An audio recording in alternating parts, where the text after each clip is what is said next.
Scott, what led you down a different road after STS-118 to begin training for a ride to the space station in a Soyuz vehicle and training to become a space station commander?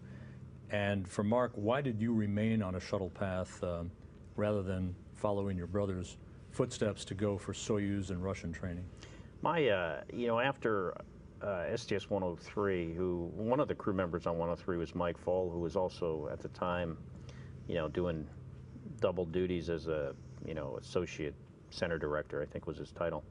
And, he thought I would be a good person to be the, what's called the director of operations in Star City. So, we talked about that, and I decided that maybe, that'd be a good experience. Never intending to get on this space station track as soon as I did. I thought my career would be flying a couple shuttle flights as a pilot, and then a couple as the shuttle commander, and then later maybe flying a long duration flight. But then, after I was the DOR, Director of Operations in Star City, for, I don't know, about 9 months, soon after I got back, I thought I was going to, get assigned as a pilot again, but for whatever reason, the chief of the astronaut office decided to ask me to be a backup for Expedition 5, and the plan was for me not to fly as the prime, but just be the backup. And he said he would then assign me as the commander of a shuttle flight and then the commander of the space station. Actually wound up, being true. What he said was the plan for me, but it just, because of the Columbia accident, obviously took much longer. But it wasn't really something I was particularly interested in at the time. I would have rather flown the 2 pilot flights and 2 commander flights, but being just the military type of guy I am, I couldn't say no. And I said, well, if that's what you want me to do, that's what I'll do. So Rob, you asked that question like we have a lot of control over this, and we actually really don't. I mean, it's not like you go into the office and you say, hey, I want to be on this flight, and then I want to be on this one. It's really, the chief of the astronaut office, Peggy Whitson now, I mean, she makes the decisions of, who is on which flight. And it's, to a large extent, it's really out of your control. In my case, I've been fortunate enough to fly, 3 shuttle flights so far. And this flight, which I think will wind up being the last flight of Space Shuttle Endeavour. And it's been, certainly a great opportunity and a privilege to get to do that.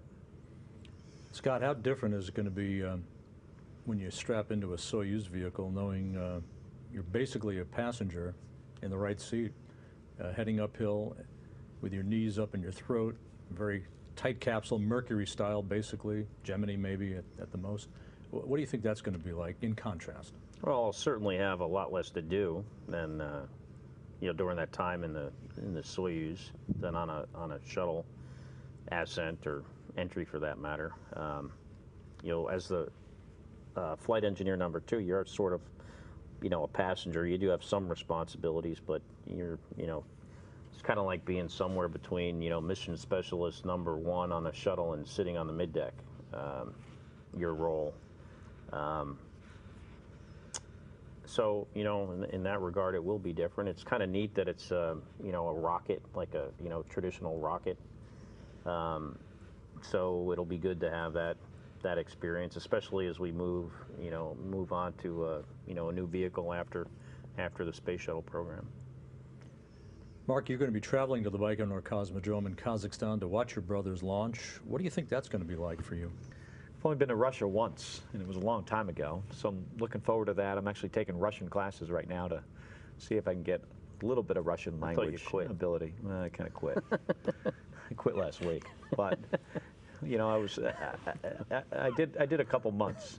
For me, it's really a great opportunity to not only see another space launch with people on board, but to see my brother climbing into the Soyuz and launching from another country. I mean, it's going to be amazing. I think at least one of my parents are going to be there, one of our parents, a lot of friends, some other family members. So it's really something I'm really looking forward to. And for you, Scott, knowing that your brother's there, not necessarily next to you, but certainly in spirit? How's that going to be from a support standpoint mentally for you? That'll be great, and you know, I'll have friends and other family members there. He's going to be one of the family escorts. Hopefully, at least one of my kids will be there, and so it'll be good that he's there. You know, with my daughter. And then if something happens to him, just like accidentally, you know, and he can't fly, he's got another backup.